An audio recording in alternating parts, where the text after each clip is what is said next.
अस्सलाम वालेकुम नाज़रीन, आप देख रहे हैं हम दोस्त स्पीक्स और उम्मीद है कि आप सब खैरियत से होंगे। सानिया ज़ाहरा केस के हवाले से हम ये गुफ्तगू कर रहे हैं। आज की वीडियो के अंदर सानिया ज़ाहरा के केस के अंदर जो लेटेस्ट अपडेट है उसके बारे में थोड़ा सा तज़किरा करेंगे और आज की इस वीडियो के अंदर आपको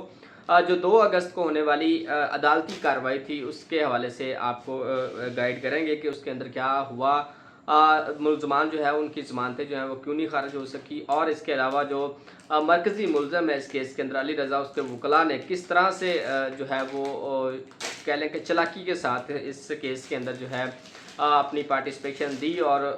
अली रज़ा को जो है वो रिलीफ दिया। और इसके साथ साथ जो पुलिस की अब तक की प्रोग्रेस रिपोर्ट है उसके बारे में थोड़ी सी गुफ्तगू करेंगे। साथ ही साथ जो प्रोसिक्यूशन की तरफ से 3 टेस्ट की डिमांड की गई है वो भी आपको बताएंगे। और इसके अलावा अब तक की जो इस सारे केस के अंदर पुलिस की तरफ से जो कमी बेशी रहती है वो भी आपको इस वीडियो के अंदर बताएंगे। तो सबसे पहले बात कर लेते हैं सानिया ज़ाहरा केस की, जो कि 20 साला सानिया ज़ाहरा ससुराल के अंदर जो है वो कत्ल होती है। ये वालिदैन का मौक़िफ़ है और इसके साथ साथ जो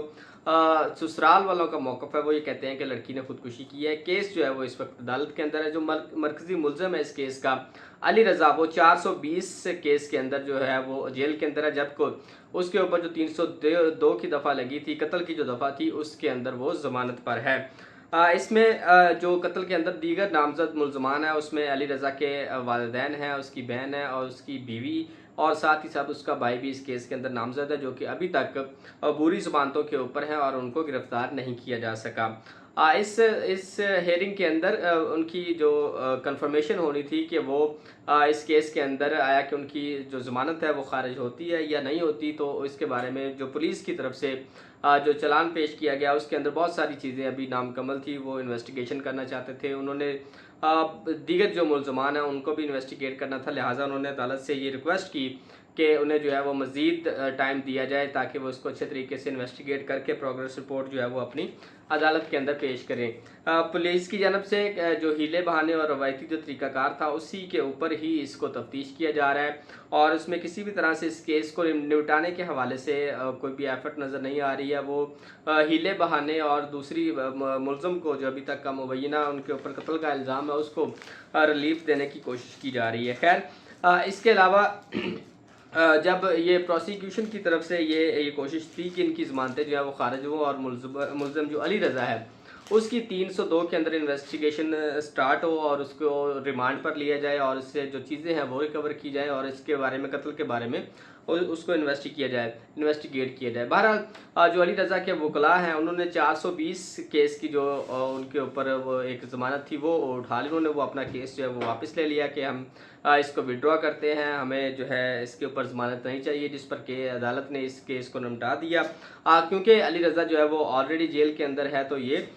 इसके लिए ज़मानत की ज़रूरत नहीं रह रही थी। और हो सकता है कि ये उन्होंने ये इसलिए किया हो कि जो नेक्स्ट जब ये 302 की दफ़ा इसके ऊपर लागू होती है उसमें इसको गिरफ़्तार किया जाता है। चूँकि उन्होंने 420 की वो ज़मानत वापस ले ली, अब पॉसिबल यही है कि जो 302 की दफ़ा है उसके अंदर मुलज़िम को गिरफ़्तार किया जाएगा, उसको रिमांड लिया जाएगा और उस पर इन्वेस्टिगेट की जाए, तब जाके जो अली रज़ा के वकला हैं वो दोबारा ज़मानत के लिए जो है वो दरख्वास्त दे सकते हैं और वो दोबारा इसकी अली रज़ा की जो है वो ज़मानत ले सकते हैं। यही वजह थी कि उन्होंने 420 के अंदर जो उसकी बेल थी उसको जो उन्होंने विड्रॉ किया और अदालत से जो है वो ज़मानत उसकी खारिज करने की इस्तदा की और अदालत ने इसको केस को निपटा दिया। अब जो इसके अंदर जो बाकी मुलज़मान की ज़मानतें हैं उसके अंदर भी तोसीह कर दी गई है। 9 अगस्त को अब उनकी दोबारा हेयरिंग होगी और उसमें ये पता चलेगा कि आया कि इस केस के ऊपर वो इनको अरेस्ट किया जाता है या नहीं किया जाता, या फिर उनको दोबारा जो है वो इसको इनकी जो तौसीह की जाती है इनके ज़मानतों के अंदर, ये भी अभी देखना इसमें बाकी है। अब तक की जो अगर पुलिस की तरफ से प्रोग्रेस रिपोर्ट की बात करें तो वो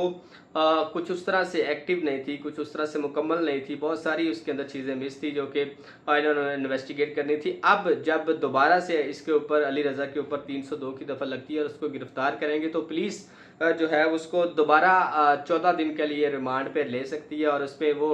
ये अदालत से इस्तदा कर सकती है कि उन्होंने फ़लाँ जो उनके लोग हैं उनको इन्वेस्टिगेट करना है, मुलाजमीन को इन्वेस्टिगेट करना है और इसके साथ साथ जो दूसरे बयानात हैं उनको रिकॉर्ड करना है। तो ये डिले जो है इस केस के अंदर में आता हुआ नज़र आ रहा है कि इसको ये मज़ीद लंबा किया जाएगा। अब जो प्रोसिक्यूशन की तरफ से अगर हम टेस्टों की बात करें तो 3 जो टेस्ट हैं वो उन्होंने कहा गया है, जिसके अंदर जो सबसे पहले तो इसका डीएनए टेस्ट है, क्योंकि जो अली रज़ा ने ये कहा है कि जो उसकी शायद बीवी है मदीहा, वो उसकी जो है वो दूसरी बीवी है, जबकि उसकी जो बच्चों की उम्रें हैं उनका तयन करना भी इस केस के लिए ज़रूरी है। इसलिए प्रोसिक्यूशन की जानब से सानिया ज़हरा का जो केस है और उनकी टीम है उनकी तरफ से ये इस्तदा की गई है कि डीएनए टेस्ट जो है वो इनके अली रज़ा का और इसकी बच्चियों का डीएनए टेस्ट करवाया जाए, जिससे इनकी जो कह लें कि एज है उनका भी पता चल जाएगा और ये भी पता चल जाएगा कि इनकी उम्रों के हवाले से और वो उनके बच्चे हैं या नहीं है, ये भी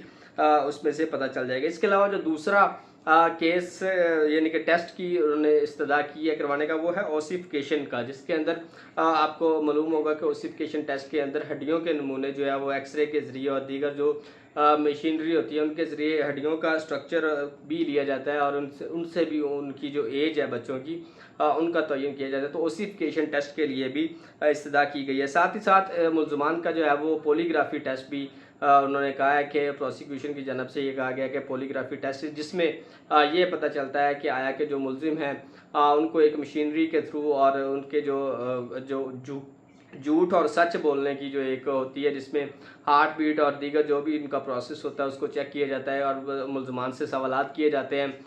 बाद में जब जवाबात उनसे लिए जाते हैं तो उस वक्त उनकी जो कंडीशन होती है, जो उनकी सिचुएशन होती है, उनको मशीनरी के थ्रू चेक किया जाता है, जिसमें ये पता चल सकता है कि आया कि वो इस सवाल का सही जवाब दे रहे हैं या फिर उसके ऊपर जो है वो झूठ बोल रहे हैं। इसके अलावा पुलिस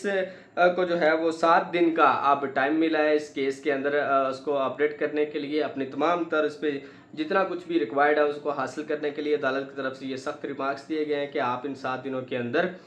जो भी आपने इन्वेस्टिगेशन करनी है वो करें और इसमें इसके बाद जितनी भी रिपोर्ट इसकी बनती है प्रोग्रेस रिपोर्ट उसको अदालत के अंदर पेश करें और तमाम तरह के लोगों से जो भी इस केस के अंदर इन्वॉल्व है उनको इन्वेस्टिगेट करें, तफ्तीश करें, उनके बयानात लें और अदालत के अंदर उसको पेश करें। इसमें जितना जल्दी हो सकेगा और जितना ज़्यादा पुलिस की तरफ से वर्क किया जाएगा, जितना मजबूत चलान जो है वो पेश किया जाएगा, उतना ही जल्दी इस